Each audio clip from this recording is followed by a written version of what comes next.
तो आज भी हम बात करने वाले हैं पैसे के बारे में। तो बहुत सारे लोगों के पैसे एसेट्स में फंसे हुए होते हैं, लेकिन कैश लिक्विडिटी नहीं होती है। तो आज हम बात करने वाले हैं कैश लिक्विडिटी के बारे में, कैश फ्लो के बारे में। पैसा फंस जाता है कई लोगों का, तो वसूल कैसे करें इसके बारे में भी जानेंगे। तो कैश लिक्विडिटी, पैसा वसूल करना, ऋण यानी कि लोन, क्योंकि आज कल बिना इन्वेस्टमेंट और लोन के ना तो बिजनेस आप खड़ा कर सकते हैं, ना तो आप घर खरीद सकते हैं, ना दुकान, ना ऑफिस, ना गाड़ी।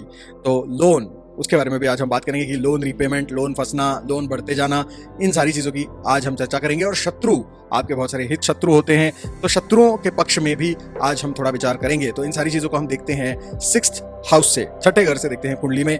तो छठे घर को आज हम डिकोड करेंगे। जितना भी सिक्स्थ हाउस के बारे में जानने लायक है सब जानेंगे, और सारे ग्रहों के फल जानेंगे कि 9 ग्रह जब छठे घर में बैठते हैं तो क्या क्या फल देते हैं। और साथ ही हम ये भी देखेंगे कि छठे घर का जो स्वामी है वो 12 घरों में बैठता है, तो अलग अलग क्या क्या फल देता है।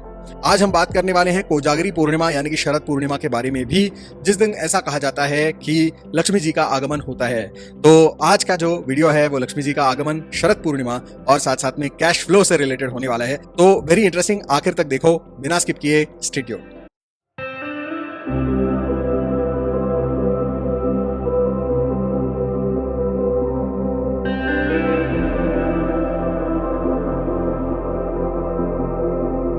तो सबसे पहले हम जानेंगे क्विकली अबाउट शरद पूर्णिमा यानी कि कोजागरी। तो ब्रह्म पुराण, स्कंद पुराण, ब्रह्म वैवर्त पुराण, लिंग पुराण, इन सभी में आपको शरद पूर्णिमा के बारे में बड़े डिटेल में कहानी पढ़ने को मिलती है।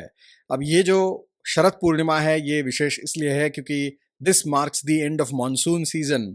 मॉनसून यहाँ पे पूरी तरीके से खत्म हो जाता है और फिर यहाँ से जो शुरुआत होती है वो एक नए ऋतु की शुरुआत होती है।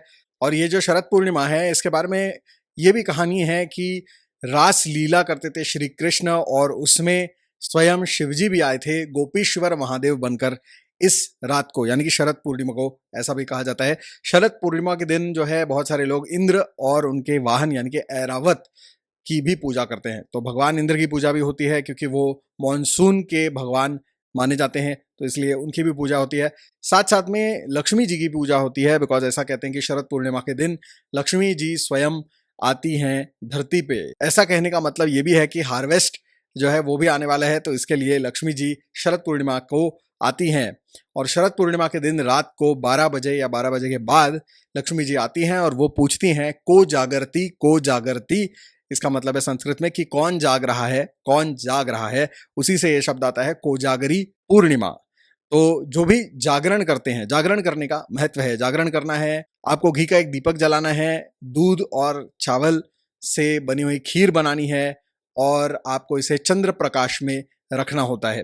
तो चंद्र प्रकाश में क्यों? क्योंकि चंद्र प्रकाश, ऐसा कहते हैं कि इस दिन पर, शरद पूर्णिमा के दिन, जो चंद्र है वो 16 कलाओं के साथ शाइन होता है। तो इसीलिए वो जो प्रकाश है आयुर्वेद के अनुसार अमृत कला कहलाती है।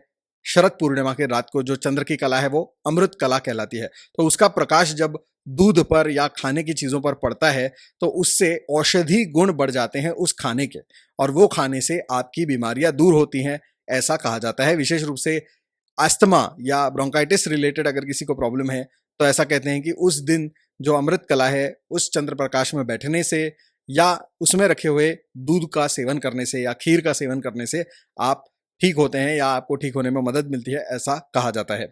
और जो हम घी का दिया जलाते हैं उसके बगल में, वो इसलिए होता है ताकि लक्ष्मी जी जब पूछें को जागरती तो वो देखें कि दिया जल रहा है छत पे। इसका मतलब यहाँ के लोग अभी तक जाग रहे हैं, जागरण कर रहे हैं, मेरी प्रतीक्षा कर रहे हैं। तो इसलिए फिर लक्ष्मी जी आपके घर, उनका आगमन होगा, आपके पास आएंगे लक्ष्मी जी। तो ये इसके पीछे की धारणा है। और इस साल 16 अक्टूबर रात को 8:40 पर ये शरद पूर्णिमा शुरू होने वाली है, और 17 अक्टूबर को शाम को लगभग 5 बजे तक ये चलने वाली है तिथि। तो इसीलिए 16 अक्टूबर की जो रात है वो है शरद पूर्णिमा मनाने की रात। तो उस दिन आपको रात के वक्त लक्ष्मी जी की उपासना करनी चाहिए, और आपको श्री सूक्त का पाठ या लक्ष्मी जी के मंत्रों का पाठ, अभिषेक, श्री यंत्र पे अभिषेक इत्यादि सारी चीज़ें आप कर सकते हैं। और ये विशेष रूप से रात को 12 बजे उसके बाद आपको करना चाहिए, क्योंकि जागरण का महत्व है। ऐसा कहते हैं कि लक्ष्मी जी स्वयं आती है, तो उस वक्त अगर आप कुछ लक्ष्मी जी की उपासना कर रहे हैं तो ज़रूर आपको कृपा प्राप्ति होती है। और इसके साथ आपको, जैसा मैंने कहा, घी का दिया जो है जलाना है। अगर हो सके तो बालकनी या छत में आपको ये घी का दीपक जलाना है, और चावल और दूध से बनी खीर उसके साथ रखनी है, लक्ष्मी जी को भोग लगाना है, और उसको चंद्र प्रकाश में रखना है जितना पॉसिबल है उतना, और उसके बाद में उसका सेवन करना है, और जितना हो सके उतना जागना है। तो बाद में अगर आप भजन करना चाहते हैं, मंत्र उपासना और ज़्यादा करना चाहते हैं तो कर सकते हैं।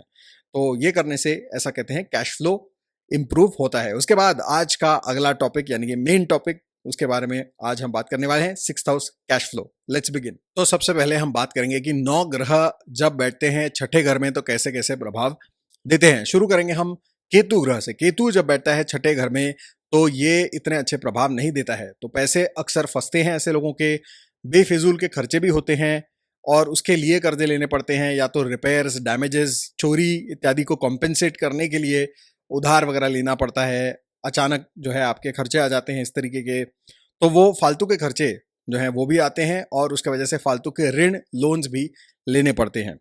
और अक्सर आपने अगर किसी को पैसा दिया है उधार तो वो पैसा वापस आने के चांसेस भी काफ़ी कम रहते हैं जब केतु छठे घर में होता है।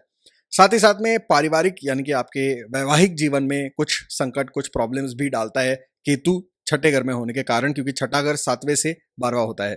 थोड़ा कंफ्यूजिंग है वंस अगेन, बट जो मैं फल बोल रहा हूं उसके ऊपर आपको ध्यान देना है। तो केतु जब 6th हाउस में होता है तो थोड़ा सा मैरिड लाइफ में भी प्रॉब्लम देता है। तो अगर केतु की महादशा चल जाए और बाकी के भी जो आपके प्लैनेट्स है वो खराब हों, और आपका डिवोर्स, सेपरेशन इत्यादि हो जाए, तो आप देखेंगे कि ऐसे लोगों के केस में जो एलिमनी या जो कॉम्पेंसेशन आपको डिवोर्स में देना पड़ता है वो भी काफ़ी ज़्यादा हो सकता है। तो ये भी एक प्रॉब्लम यहाँ पर आती है, और कैश फ्लो आपका ठीक नहीं रहता है। ऐसे लोगों को बिजनेस नहीं करने की सलाह मैं हमेशा देता हूँ कि जिनका केतु 6th हाउस में होता है, कि आप बिजनेस ना करें। कंसल्टेंट बिजनेस है तो ठीक है, क्योंकि उसमें आपको बहुत ज़्यादा हैवी इन्वेस्टमेंट नहीं करनी पड़ती है। लेकिन बाकी जहाँ पर इंडस्ट्री है, हैवी इन्वेस्टमेंट है, आपको गोडाउन्स खरीदने हैं, या अलग अलग तरह का प्रोडक्ट, माल खरीद कर आपको स्टॉक करके रखना पड़ता है, तो ऐसे कोई भी आपको चीज़ें नहीं करनी चाहिए, बिकॉज वहाँ पे आपको ज़्यादातर नुकसान ही होता है। तो इसीलिए बिजनेस नहीं, जॉब के लिए अच्छा होता है जब केतु आपके 6th हाउस में होता है। और जो भी आप काम करते हैं उसको कॉन्ट्रैक्चुअली आपको करना चाहिए, यानी कि जहाँ भी आप बिजनेस करें, या जॉब हो या पेमेंट हो, किसी को पैसा दो या लो या जो भी करो, तो डॉक्यूमेंटेशन होना बहुत ज़रूरी होता है। अगर डॉक्यूमेंट्स होंगे, कॉन्ट्रैक्ट होगा, तो आप लीगली फिर जो है अपना पैसा वसूल कर पाएंगे। तो मेक श्योर कि आप कोई ऐसी गलती ना करें कि किसी को उधार दे दें और फिर वो पैसा फंस जाए। उसके बाद आते हैं हम शुक्र ग्रह पे। जब शुक्र आता है छठे घर में तो ये भी इतना अच्छा फल नहीं देता है। अनफॉर्चुनेटली जब शुक्र छठे घर में होता है तो आदमी खुद अपने हाथों से ही प्रॉब्लम्स क्रिएट करता है, यानी कि इंसान अपनी आमदनी से ज़्यादा खर्चा करता है, जिसके कारण ऋण बढ़ते चले जाते हैं, और कैश फ्लो जो है उसके ऊपर उनका ध्यान नहीं होता है। तो वो क्रेडिट कार्ड्स के साइकिल में फंस जाते हैं, यानी कि एक ऋण लेते हैं, उसको चुकाने के लिए दूसरा ऋण ले लेते हैं, फिर वो नहीं, फिर उसके बाद तीसरा, चौथा, इस तरह वो एक करते करते करते करते वो फंस जाते हैं। शॉपाहॉलिक होते हैं अक्सर ऐसे लोग जिनका वीनस छठे घर में होता है। वीनस जब छठे घर में होता है तो आदमी को बहुत बढ़िया लाइफस्टाइल चाहिए, लेकिन उतनी उनकी कमाई नहीं होती है। तो आपको केयरफुल रहना है जब आप कोई बड़े बड़े खर्चे करते हैं तब। और ऐसे लोगों को भी बिजनेस नहीं करना चाहिए जिनका वीनस होता है छठे घर में। Don't get into business, job करिए, आप हैप्पी रहेंगे। इन लोगों के लिए तो कंसल्टिंग बिजनेस भी ठीक नहीं होता है। कॉर्पोरेट जॉब करिए किसी भी तरह का, आपको बढ़िया रिजल्ट्स मिलेंगे। जिनका शुक्र छठे घर में होता है, आप ये भी देखेंगे कि आप जब लव अफेयर में होते हैं तो आपके लवर्स ही आपके शत्रु बन जाते हैं बाद में। और शादी में अगर आप देखेंगे तो सेक्स लाइफ को लेकर भी कुछ तकलीफें दे सकता है जब शुक्र छठे घर में होता है। तो शुक्र छठे घर में अच्छे रिजल्ट्स नहीं देता है। उसके बाद हम आते हैं सूर्य पे। जब सूर्य छठे घर में होता है तो सूर्य आपको मीडियम रिजल्ट्स देता है, यानी कि ये आपको सरकारी नौकरी अगर है तो बढ़िया रिजल्ट्स देता है। कैश फ्लो ठीक ठाक आता है, यानी कि जितनी ज़रूरत है, जितनी नीड्स है, उतनी पूरी करने के लिए आपके पास अच्छा खासा पैसा आ जाता है। लेकिन आपके पैसे में से कुछ अंश हमेशा रेगुलरली आपके हेल्थ और मेडिसिन के ऊपर खर्च होता रहता है।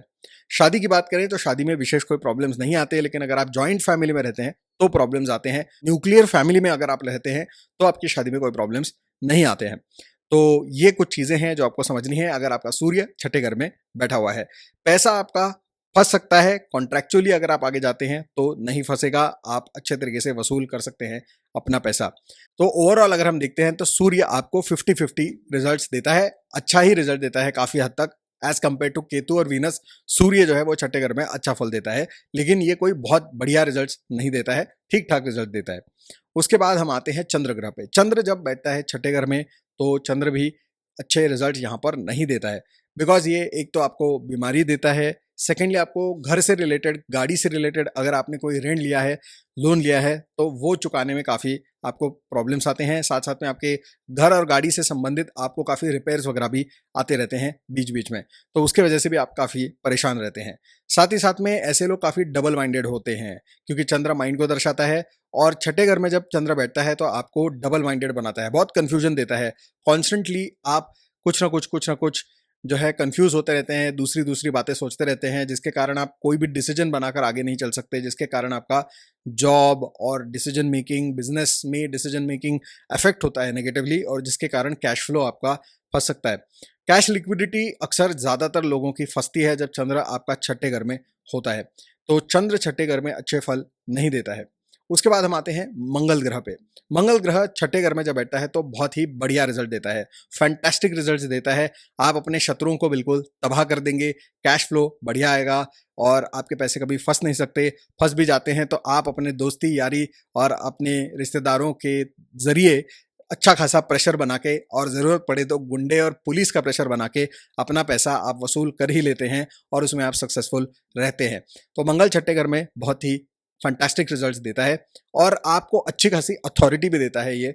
और क्योंकि यहाँ पर मंगल बैठकर 10वें और दूसरे घर पे भी नव पंचम योग बनाता है, तो आपकी सेविंग्स, मान प्रतिष्ठा, पोजीशन, प्रमोशन, अप्रेजल, इन सारी चीज़ों में अच्छा रिजल्ट देता है मंगल जब छठे घर में होता है तब। तो मंगल इन 6th house, very good results. शादी को लेकर मंगल इतने खास अच्छे रिजल्ट्स नहीं देता है, लेकिन ये झगड़े करवाता है, डिवोर्स यूजुअली नहीं करवाता है।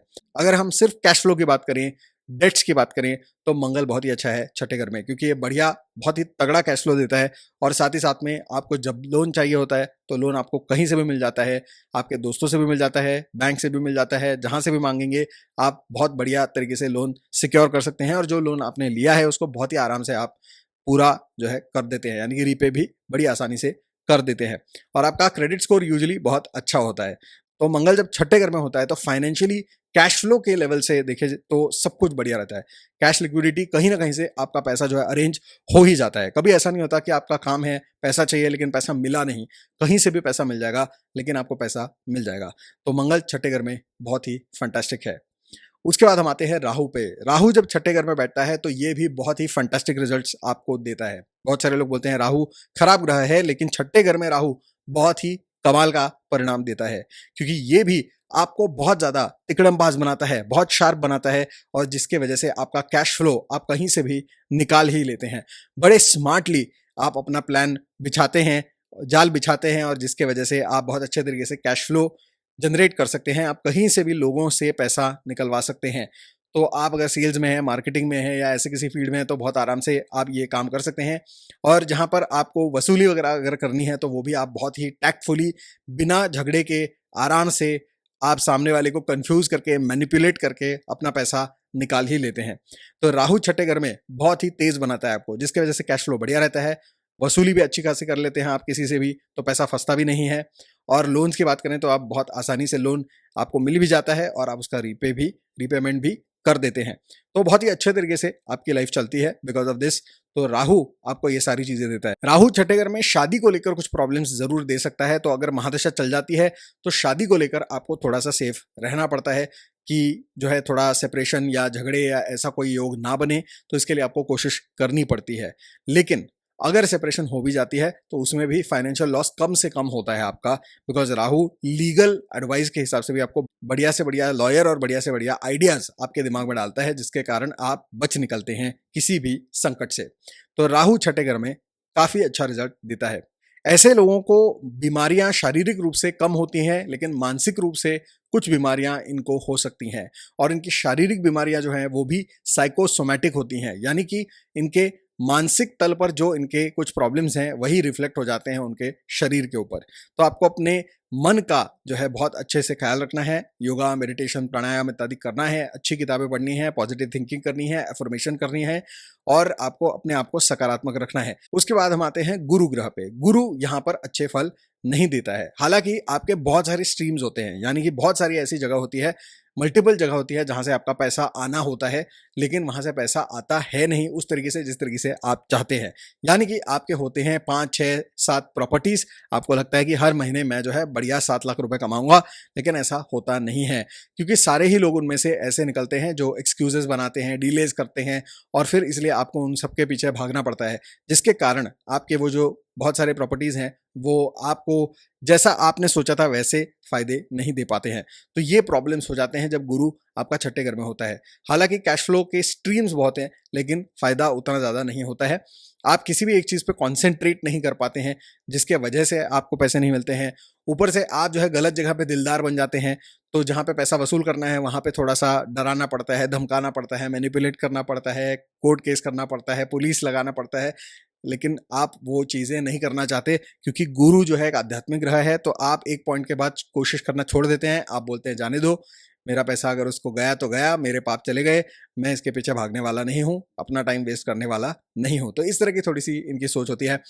तो इसके वजह से फिर जो है ये अच्छा बिजनेस नहीं कर पाते, पैसा वसूल नहीं कर पाते और पैसा फंसता है, नुकसान होते हैं बहुत सारे, because of Jupiter being in the 6th house. इनको जॉब करना चाहिए, बिजनेस कभी नहीं करना चाहिए। हालांकि गुरु जब छठे घर में होता है तो नव पंचम योग बनाता है दूसरे और 10वें घर के साथ, तो आपको पैसा मिलता रहेगा। अगर आप नौकरी करते हैं तो स्टेडी रूप से आपको पैसा कहीं ना कहीं से मिलता रहेगा, लेकिन उसका आपको एक कैश लिक्विडिटी के हिसाब से फायदा ज्यादा नहीं होगा, क्योंकि आप ऐसे इन्वेस्टमेंट्स करेंगे और दान धर्म करेंगे, धार्मिक कामों में पैसा लगाएंगे और लोगों में बांट देंगे, जहां पे आपको थोड़ा सा स्मार्ट बनकर पैसा वसूल करना है आप नहीं कर पाएंगे। इन्वेस्टमेंट में आप उतने चालाक और चतुर नहीं होंगे। तो इसके वजह से हालांकि आपके पास कैश फ्लो आएगा, लेकिन फिर भी आप उसका सही ढंग से इस्तेमाल ही नहीं कर पाएंगे, जिसके कारण फिर से आप कैश क्रंच में रहेंगे। तो अजीब सा फल देता है गुरु जब छठे घर में होता है।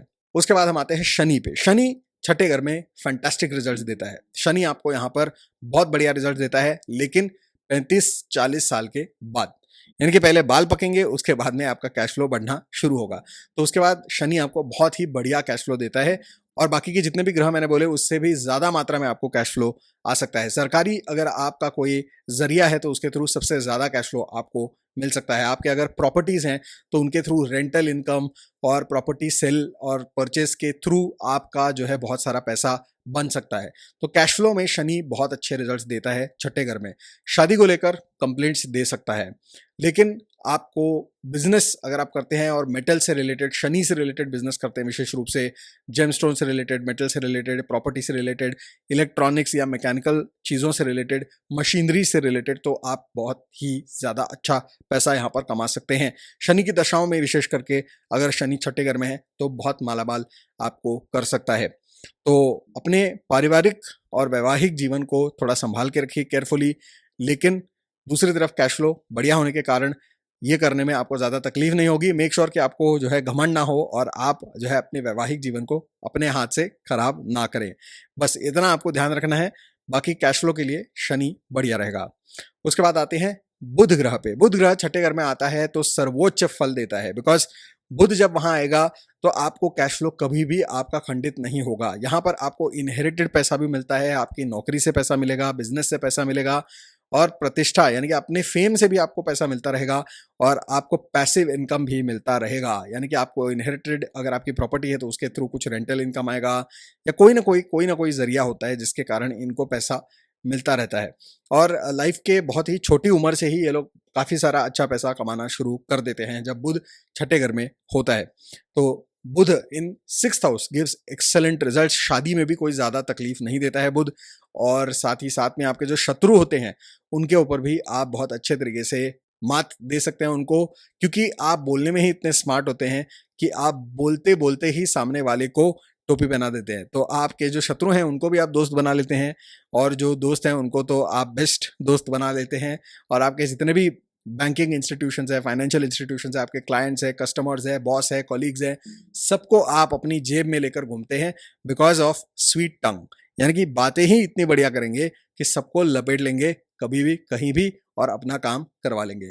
तो ये लोग कैश फ्लो में माहिर होते हैं, पैसा इनका फंसता है नहीं कभी, और इन्वेस्टमेंट्स की जो समझ है वो इनमें बहुत ही ज़्यादा अच्छी होती है। तो ये लोग इन्वेस्टमेंट भी इतने कमाल की करते हैं कि उससे भी बहुत अच्छा खासा पैसा कमा लेते हैं। तो बुध छठे घर में कमाल के रिजल्ट्स देता है। हेल्थ के बारे में सोचें तो आपको बुध छठे घर में जो है दांतों से रिलेटेड थोड़े प्रॉब्लम दे सकता है, यानी कि डेंटिस्ट के पास जाना पड़ सकता है कभी कभी। ये एक प्रॉब्लम है। थोड़ा सा, या कान यानी कि ईयर नोज थ्रोट, ये जो प्रॉब्लम्स होते हैं ईएनटी, तो ये प्रॉब्लम्स आपको कभी कभी आ सकते हैं, लेकिन ऐसे कोई बड़े प्रॉब्लम्स नहीं आते हैं। कैश फ्लो की माने तो कैश फ्लो के हिसाब से तो कोई भी प्रॉब्लम्स नहीं आते हैं बुध ग्रह के जब छठे घर में होता है, और बुध की महादशा चल जाए उस वक्त तो फैंटास्टिक रिजल्ट्स मिलेंगे। फैंटास्टिक, आपको कभी भी पैसे की शॉर्टेज नहीं होगी और लोन्स शायद आपको कभी लेने भी ना पड़े। तो बुध इन 6th house gives the best result. चलिए अब हम बात करेंगे कि छठे घर का स्वामी यानी कि छठे घर में बैठे हुए राशि का जो स्वामी है वो जब कुंडली के 12 घरों में बैठता है तो कैसे कैसे फल देता है। तो छठे घर का स्वामी जब बैठता है पहले घर में तो अच्छे फल नहीं देता है। यहाँ पे लोन बढ़ते हैं, खर्चे बढ़ते हैं, आमदनी उतनी नहीं आती है तो रुक रुक कर आती है, थोड़ी थोड़ी आती है, इसलिए फिर आदमी हमेशा लोन्स और अपने खर्चे इनके बीच में फंसा हुआ रह जाता है। कैश फ्लो बढ़िया नहीं आता है। साथ साथ में हेल्थ और रिलेशनशिप के प्रॉब्लम्स आते रहते हैं जिनको टैकल करने के लिए अलग से पैसा खर्च होता रहता है। तो इन सारी चीज़ों में आदमी हमेशा जंग लड़ता रहता है लेकिन कभी वो जंग जीतता नहीं है। तो ये एक सिलसिला चलता ही रहता है। तो आपको हमेशा चाहिए कि आप पैसा थोड़ा थोड़ा करके बचाते रहें और अपने परिवार वालों के साथ, अपनी बीवी के साथ, सबके साथ थोड़ा अच्छा रिश्ता बना के रखें ताकि उन सबके पैसे भी आपको इस्तेमाल करने को मिल जाएं। और अगर आप अनडिवाइडेड फैमिली में रहते हैं तो सबसे अच्छा है आपके लिए, क्योंकि जॉइंट फैमिली में काफ़ी हद तक आपके खर्चे कंट्रोल में रहते हैं और दूसरे लोगों से सहायता भी आपको जल्दी मिल जाती है। तो ये एक चीज़ आप कर सकते हैं। छठे घर का स्वामी जब बैठता है दूसरे घर में तो बहुत ही बढ़िया योग बनता है, क्योंकि नव पंचम योग बनता है जिसके कारण आपका कैश फ्लो बहुत ही अच्छा होता है। सेविंग्स भी बढ़िया होती हैं, लोन लेने की नौबत कम से कम आती है, मान प्रतिष्ठा, रिकग्निशन, अप्रेजल, ये सारी चीज़ें बढ़िया चलती रहती हैं। छठे घर का स्वामी बैठा है थर्ड हाउस में तो आपको थोड़े से मीडियम से रिजल्ट्स मिलते हैं, यानी कि यहाँ पे आपको कंडीशनल बेनिफिट्स मिल सकते हैं। अगर आप अपने बर्थ प्लेस पे रहते हैं, जहाँ पे है वहीं पे काम करते हैं, तो आपको ज़्यादा कैश फ्लो नहीं मिलेगा। अगर आप ट्रैवल करते हैं, आपके काम में या नौकरी में ट्रैवल करना जो है डिमांडेड है, बहुत ट्रैवल करते हैं, तो आपको बहुत अच्छा कैश फ्लो मिलेगा। अगर आप अपना होम टाउन छोड़कर, बर्थ प्लेस छोड़कर कहीं और जाते हैं तो आपको कैश फ्लो अच्छा मिलेगा। और अगर आपका पैसा फंस जाता है तो उसको वसूल करने के लिए आपको बहुत ट्रैवल करना पड़ता है। तो थोड़ा सा यहाँ पर जो है ट्रैवल का कंपोनेंट आना ज़रूरी होता है जिसके माध्यम से फिर आपको अच्छा खासा कैश फ्लो मिल सकता है। अगर आप ऑनलाइन काम करते हैं ज़्यादा तो ऑनलाइन कामों में आपको अक्सर अच्छा कैश फ्लो मिल जाता है। एडवांस पेमेंट्स अगर आप लेते हैं तो अच्छा कैश फ्लो मिल जाता है। छठे घर का स्वामी जब तीसरे घर में होता है तो अगर आप होते हैं इन्फ्लुएंसर तो इंटरनेट पे आके भी आप बहुत अच्छा कैश फ्लो बना सकते हैं और एक सपोर्ट कैश फ्लो भी बना सकते हैं जिसके कारण आप बहुत पॉपुलर होंगे और काफ़ी आपको पैसा मिल सकता है। उसके बाद हम आते हैं छठे घर का स्वामी चौथे घर में। यहाँ पर आपको काफ़ी अच्छे रिजल्ट्स मिलते हैं क्योंकि आप देखेंगे कि आपको अपने प्रॉपर्टी, व्हीकल, इन सारी चीज़ों से काफ़ी अच्छा रेंटल इनकम, और अगर आप प्रॉपर्टी सेलिंग, बाइंग, सेलिंग, ये सारी चीज़ें करते रहते हैं तो उसके ज़रिए भी काफ़ी अच्छे प्रॉफिट्स आप जनरेट करते रहते हैं। रियल एस्टेट में जो इन्वेस्टमेंट्स करते हैं वो हमेशा फ्रूटफुल रहती हैं आपके लिए। और साथ ही साथ में गोल्ड लोन्स के ज़रिए भी काफ़ी सारे आप अपने काम निकलवा लेते हैं, तो ये भी आपको एडवांटेज बीच बीच में मिलता रहता है। और साथ ही साथ में आपके माताजी की तरफ, यानी कि आपकी माता से भी आपको इनहेरिटेंस में, लेगेसी में कुछ मिल सकता है जिसके कारण आपका कैश फ्लो सुधर जाता है। और अगर आप फैमिली बिजनेस में हैं तो आपका कैश फ्लो बहुत बढ़िया रहता है यहाँ पर। और आप अपने होम टाउन में रहते हैं, घर के आसपास काम करते हैं या वर्क फ्रॉम होम ही काम करते हैं तो आपका कैश फ्लो बढ़िया रहता है। तो कैश फ्लो आपका जो है वो काफ़ी हद तक अच्छा रहता है फोर्थ हाउस में जब लॉर्ड बैठता है छठे घर का। अगर छठे घर का लॉर्ड बैठता है फिफ्थ हाउस में तो यहाँ पर सबसे ज़्यादा खराब रिजल्ट्स मिलते हैं, क्योंकि पांचवा घर छठे घर से 12वां घर होता है। तो इसके वजह से जो है ये खुद अपने ही घर का, यानी छठे घर का जो रिजल्ट है वो 50-60% तबाह कर देता है, जिसके वजह से कैश फ्लो बहुत ही रिस्ट्रिक्टेड होता है। यहाँ पर आपको ना तो ढंग का पैसा मिल पाता है, आप लाख कोशिश करते हैं लेकिन पैसा मिलता नहीं है।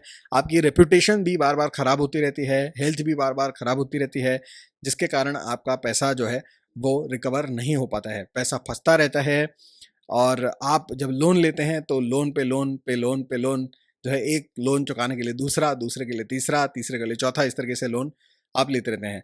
क्रेडिट कार्ड वाले लोग आपके पीछे पड़ते रहते हैं। हो सकता है कि इनकम टैक्स, सेल्स टैक्स वाले भी आपके घर में छापा मार दें या ऑफिस में। तो इस वजह से ये जो कॉम्बिनेशन है बहुत ही खराब होता है, क्योंकि ये इंसल्ट भी बड़ी करवाता है, यानी कि आपकी बेइज्जती, बदनामी भी बहुत करवाता है। ये जो कॉम्बिनेशन है कि जब सिक्स्थ का स्वामी बैठता है फिफ्थ में, तो ये बहुत ही खराब कॉम्बिनेशन है। और ब्रेकअप्स भी बहुत करवाता है। रिलेशनशिप एक के बाद एक टूटती चली जाती हैं। और जो आपके शादी होती है तो उसमें भी आपका जो एक तरीके से कह सकते हैं कि प्यार है वो खंडित होता रहता है, यानी कि बार बार कुछ ना कुछ मनमुटाव है, झगड़े हैं, बात नहीं हो रही है, इस तरह की सिचुएशन बनती रहती है। तो आदमी हमेशा परेशान रहता है, कैश फ्लो को लेकर, शादी को लेकर, हेल्थ को लेकर। तो ये कॉम्बिनेशन सबसे खराब होता है। छठे घर का स्वामी जब पांचवें घर में होता है तो बाकी तो सब कुछ तबाही तबाही है, लेकिन सिर्फ कुछ एरियाज हैं जहां पर आपको थोड़ा सा फायदा मिल सकता है। वो ये है कि जिंदगी में कभी कुछ ऐसे इंस्टेंसेस होंगे जहां पर आप लॉटरी या किसी ना किसी तरह का सट्टा या फिर शेयर मार्केट में अचानक जो है विंड फॉल मनी आपको मिल सकता है। तो ये एक पॉसिबिलिटी है कि आपको बहुत पैसा मिले। अगर आप कलाकार हैं, फिल्म स्टार हैं, फैशन के किसी क्षेत्र में है, तो क्रिएटिव फील्ड्स में आपको काफी अच्छा कैश फ्लो मिल सकता है। छठे घर का स्वामी बैठता है छठे घर में तो जाहिर सी बात है अच्छे ही फल मिलते हैं, बढ़िया कैश फ्लो मिलेगा। शादी के लिए अच्छा यहाँ पर नहीं होगा, लेकिन कैश फ्लो बढ़िया रहेगा, पैसा अच्छा मिलेगा, नौकरी अच्छी चलेगी और आपको इंक्रीमेंट, प्रमोशन अच्छा मिलेगा, बॉस, कॉलीग्स आपको कोऑपरेटिव मिलेंगे। तो ये सारी चीजें होंगी, आप अपने शत्रुओं को हरा देंगे। उसके बाद हम आते हैं छठे घर का स्वामी सातवें घर में। ये जो है कॉम्बिनेशन बहुत ही अच्छा है, आपका कैश फ्लो अच्छा चलता है, आप अपने शत्रुओं के साथ भी दोस्ती कर लेते हैं, डिप्लोमेटिक सॉल्यूशंस निकाल लेते हैं, जिसके कारण वो आपके साथ कोऑपरेशन में रहते हैं और आप अपना काम निकालते रहते हैं। कैश फ्लो बढ़िया रहेगा, नौकरी बढ़िया रहेगी, बिजनेस भी बढ़िया रहेगा और उसके कारण आपकी जो नैया है फाइनेंशियल वो अच्छी चलती रहेगी। अक्सर ऐसे लोगों को जो आपकी लाइफ पार्टनर है वो भी शायद आपको अपने ऑफिस या वर्क प्लेस से मिल सकती है। हो सकता है आपके जो कॉलीग्स हैं, बॉस हैं, वही आपके बेस्ट फ्रेंड भी हो और इसके वजह से आपको उनके जरिए बाकी भी फायदे बहुत हों ऑफिस के बाहर। तो ओवरऑल छठे घर का स्वामी जब बैठता है सातवें में तो काफी अच्छे रिजल्ट्स देता है। छठे का स्वामी आठवें में बैठता है तो अच्छे रिजल्ट्स नहीं देता है, क्योंकि आपको कैश फ्लो से रिलेटेड बहुत ज़्यादा मानसिक चिंताएं देता है। एंग्जाइटी, डिप्रेशन पैसे को लेकर, कैश फ्लो को लेकर बहुत ज़्यादा रहती है। आपकी सैलरी फंसती है, अप्रेजल्स नहीं मिल पाते हैं, प्रमोशंस नहीं मिल पाते हैं और जॉब भी नहीं मिल पाता है, धंधे में भी पैसा फंसता रहता है। तो पैसा फंसना, लिटिगेशंस होना, लिटिगेशंस में पैसा बर्बाद होना और फिर जो है लोन्स पे लोन्स पे लोन्स, फिर लोन से रिलेटेड लिटिगेशंस, वसूली वाले लोग आपके घर आ जाना और तरह तरह की ऐसी चीज़ें होती हैं कि आपका मन बड़ा ही कष्ट में रहता है। यानी कि ऐसे जो लोग होते हैं, जो लोग अपना जो है घर का लोन नहीं भर पाते, जिसकी वजह से फिर जो बैंक उनका घर जब्त करके नीलाम कर देती है, तो इस टाइप के लोग जो होते हैं वो ये होते हैं जिनका छठे का स्वामी आठवें में होता है और जिनके पीछे क्रेडिट कार्ड जो वसूली करने वाले लोग हैं वो फ़ोन करते रहते हैं और घर आके जो आपको बेइज्जत करते हैं। तो ये सारे कॉम्बिनेशंस बनते हैं जब छठे का स्वामी बैठता है आपका आठवें घर में। तो इसीलिए ये कॉम्बिनेशन भी बहुत ही खराब है। छठे घर का स्वामी आठवें घर में जब होता है तो एक ही पॉसिबिलिटी अच्छी होती है, वो ये होती है कि इनहेरिटेंस, लेगेसी आपको जो है अच्छी मिल जाए या आपके दहेज में आपको अच्छा कैश फ्लो मिल जाए, यानी कि अपने ससुराल की तरफ से आपको कुछ पैसा मिले या एसेट मिले या फिर अपने माता पिता की तरफ से। यही एक चांस है कि आपको अच्छा कैश फ्लो मिल सकता है। छठे का स्वामी जब आठवें में होता है तो और एक पॉसिबिलिटी ये है कि इंश्योरेंस के पैसे से आपको कैश फ्लो मिल जाए। तो ये भी एक पॉसिबिलिटी होती है। तो इंश्योरेंस इंस्ट्रूमेंट्स में भी थोड़ा बहुत इन्वेस्ट कर सकते हो और अगर आपको किसी और से मिल सकता है इंश्योरेंस का पैसा तो ये एक पॉसिबिलिटी है। लेकिन ऑफ कोर्स क्योंकि वो इंश्योरेंस का पैसा है तो उसके साथ थोड़ा बहुत दुख भी जुड़ा हुआ होता है, क्योंकि किसी लॉस के बाद ही इंश्योरेंस का पैसा मिलता है, तो वो भी होता है। तो छठे का स्वामी आठवें में अच्छे फल तो नहीं देता है, लेकिन पैसा थोड़ा बहुत दे सकता है थ्रू इंश्योरेंस। छठे का स्वामी बैठता है नवे घर में तो आपको मीडियम फल मिलते हैं। यहाँ पर आपको जॉब अगर आप करते हैं तो बहुत अच्छा फल मिलता है, सरकारी जॉब में बहुत ही बढ़िया फल मिलता है, लेकिन बिजनेस में बहुत घटिया फल मिलता है। बिजनेस आपको ठीक से फल नहीं देगा और कैश फ्लो जो है आपका, आप कह सकते हैं कि ऑल्टरनेटिंग रहेगा, यानी कि कभी ठीक है फिर खराब है, फिर ठीक है फिर खराब है। तो बीच बीच में गैप्स आते रहते हैं, लेकिन अल्टीमेटली जो आपका कैश फ्लो है वो ठीक ठाक चलता रहेगा। जितनी आपकी नीड है और थोड़ा बहुत मौज मस्ती, इसके हिसाब से आपको पैसा मिलता रहेगा। यानी कि middle class, upper middle class type की जिंदगी रहेगी। बहुत ज़्यादा अमीर नहीं होंगे, लेकिन काफ़ी अच्छी इज्जत की जिंदगी गुजारेंगे। छठे घर का स्वामी 10वें घर में जब बैठता है तो नव पंचम योग बनाता है और ये आपको बनाता है काफ़ी टॉप क्लास। तो आपका प्रमोशन, अप्रेजल, रेज सब कुछ बढ़िया चलता है। कंपटीशन को आप ऐसे चुटकी बजा के पीछे पछाड़ देते हैं। आपका कोई बाल भी बांका नहीं कर सकता है। आपके कंपटीशन में जो भी होंगे वो बिल्कुल चारों खाने चित हो जाएंगे। लिटिगेशंस, कोर्ट केसेस जितने भी होंगे आप उसको बहुत ही बढ़िया तरीके से जीतेंगे और कोर्ट बैटल्स में से भी आप पैसा कमा लेंगे अच्छा खासा। तो पैसा आपकी तरफ आकर्षित होता है। You are a money magnet by default. तो इसके वजह से पैसा आपके पास आता रहता है। जॉब्स वगैरह बड़े आसानी से मिल जाते हैं। गवर्नमेंट कॉन्ट्रैक्ट्स बड़े बड़े आपको मिल सकते हैं। और साथ ही साथ में बिजनेस अगर आप करते हैं कोई दूसरा तो उसमें भी काफ़ी अच्छा रिजल्ट आपको मिलता है। आपको मान, प्रतिष्ठा, सम्मान बहुत अच्छा मिलता है। समाज में आपका एक बहुत अच्छा स्थान होता है और घर से आप काफ़ी दूर रहते हैं। इतना ज़्यादा काम आपके पास होता है। तो इतना काम होता है कि आप अपने घर पे थोड़ा सा ज़्यादा ध्यान नहीं दे पाते हैं, जिसके कारण शादीशुदा जिंदगी जो है वो थोड़ी सी नेगेटिवली इम्पैक्ट होती है। लेकिन अगर उसमें थोड़ा सा बैलेंस बनाएंगे तो बाकी सब बल्ले बल्ले। फाइनेंशियली तो कोई ट्रबल है ही नहीं। छठे घर का स्वामी बैठता है 11वें घर में, तो आपको आपके इन्वेस्टमेंट्स के थ्रू बहुत ही तगड़ा आपको पैसा मिलता है। यानी कि ये लोग जो है नौकरी करते हैं बहुत ही बेसिक, लेकिन ये लोग ऐसी इन्वेस्टमेंट करते हैं, म्यूचुअल फंड्स में करेंगे या शेयर्स में करेंगे या कहीं और करेंगे कि जहां से इनकी किस्मत चमकती रहती है और इनको पैसा मिलता रहता है। तो इनको कहीं ना कहीं से पैसा मिल ही जाता है। यानी कि इनको इनहेरिटेंस से पैसा मिल जाएगा, कभी शेयर मार्केट से पैसा मिल जाएगा, कभी इनको जो है लॉटरी से पैसा मिल जाएगा, कभी इनके दोस्तों से पैसा मिल जाएगा। कहीं ना कहीं से इनको पैसा मिलता रहता है। यानी कि नौकरी और बिजनेस छोड़कर बाहर कहीं और से ही उनको पैसा मिलता रहता है। तो इन्वेस्टमेंट के थ्रू आपको पैसा मिलता है। और अगर आपके कोई हॉबीज हैं, हॉबीज को आप कन्वर्ट करते हैं इनटू मनी, तो उससे भी आपको पैसा मिल जाता है अच्छा खासा। तो जैसा मैंने कहा कि अगर आप अपने हॉबीज को बना सकते हैं अपना प्रोफेशन, तो जैसे छठे का स्वामी 11वें में है, तो अगर आप क्रिकेटर वगैरह हैं या प्ले ग्राउंड में कोई भी किसी भी तरह का स्पोर्ट्स वगैरह खेलते हैं, तो ऐसे लोग जो है बहुत अच्छा पैसा कमाते हैं। अगर आप लॉयर हैं तो आपके लिए ये कॉम्बिनेशन सबसे बढ़िया है। और अगर आप क्रिमिनल लॉयर हैं तो आपके लिए इससे बढ़िया तो कोई फील्ड है ही नहीं। और डिवोर्स लॉयर हैं तो भी काफ़ी अच्छा पैसा आप यहाँ पर कमा सकते हैं। तो छठे का स्वामी जब 11वें में है बहुत बढ़िया रिजल्ट्स देता है। छठे का स्वामी 12वें में बैठता है तो खराब प्रभाव देता है। यहाँ पे ऋण यानी कि नुकसान, लोन, रिपेयर्स, चोरी और भी बहुत सारे तरीके के नुकसान, यानी कि दुनिया में जितने तरीके के नुकसान हो सकते हैं वो सारे नुकसान आपके केस में सैडली पॉसिबल होते हैं, जिसके कारण ये कॉम्बिनेशन बहुत ही पथेटिक है। अगर आप विदेश में रहते हैं तभी एक पॉसिबिलिटी है कि आपका जो पैसा है वो अच्छा रहेगा, यानी कि कैश फ्लो अच्छा रहेगा, खर्चे और ट्रबल्स जो है वो आपके कम होंगे। तो अपने बर्थ प्लेस को छोड़कर जाना अनिवार्य है, अपने बर्थ स्टेट को छोड़कर जाना अनिवार्य है। जितना दूर हो सके बर्थ प्लेस से उतना अच्छा है। विदेश अगर जाते हैं तो सबसे बढ़िया रहेगा। बिजनेस आपको कभी भी नहीं करना चाहिए। सरकारी जॉब सबसे बढ़िया है आपके लिए, और प्राइवेट जॉब ठीक ठाक रहेगा। तो उसमें आपको थोड़ा सा कंट्रोल करना है अपने एक्सपेंसेस को। ओके, तो अकाउंट्स हमेशा किसी और को हैंडल करवाओ, यानी कि ऐसा कोई पकड़ो आदमी जिस पे तुम पूरा विश्वास कर सको और अपना पैसा लेकर उसको दे दो कि भाई तू बता कि इसमें से मुझे कितना खर्च करना है। तो वही इन्वेस्ट करेगा, वही सेव करेगा और आपको फिर बोलेगा कि इतना पैसा है, इसमें जो करना है कर लो। तो ये एक डिसिप्लिन अगर आपके लाइफ में होगा तभी आप जो है अच्छे से सर्वाइव कर पाएंगे। अन्यथा छठे घर का स्वामी 12वें घर में बहुत ही खराब रिजल्ट देता है। और बीमारियां, हॉस्पिटलाइजेशन, इन सारी चीज़ों पे भी काफ़ी खर्चा होता है। लिटिगेशंस में भी बहुत पैसा खर्च होता है। और अगर शादी में कोई प्रॉब्लम आ जाए तो उसमें भी काफ़ी सारे पैसे आपके सेटलमेंट, एलिमनी इत्यादि में चले जाते हैं। तो इसलिए ये कॉम्बिनेशन बहुत ही खराब है। तो ये था आज का हमारा वीडियो, जिसमें हमने जाना शरद पूर्णिमा के बारे में। उसके बाद हमने जाना कि 6th हाउस में 9 ग्रह बैठते हैं तो क्या क्या फल देते हैं, और 6th हाउस का जो स्वामी है वो 12 घरों में कैसे फल देता है। तो इसके बारे में हमने आज जाना। कैश फ्लो के बारे में जाना। उसके बाद आपको बहुत सारी चीज़ें इसमें पता चली होंगी रिलेटेड टू कैश फ्लो, और पारिवारिक जो उसका इन्फ्लुएंस है वो, शत्रुओं के लिहाज से देखा जाए तो वो, और बहुत सारी चीज़ें। तो इन सारे इंसाइट्स का आप इस्तेमाल करिए अपने लाइफ में, और कैश फ्लो को सुधारने के लिए जो पूर्णिमा है, शरद पूर्णिमा, उसका इस्तेमाल करिए। जैसा मैंने कहा, लक्ष्मी जी को उपासना करिए, जागरण करिए, और रात को लक्ष्मी जी की उपासना करिए। श्री सूक्त का पाठ करिए, कनक धारा स्तोत्र का पाठ करिए, उसके साथ साथ एक आध बार विष्णु सहस्त्र नाम का भी पाठ करिए।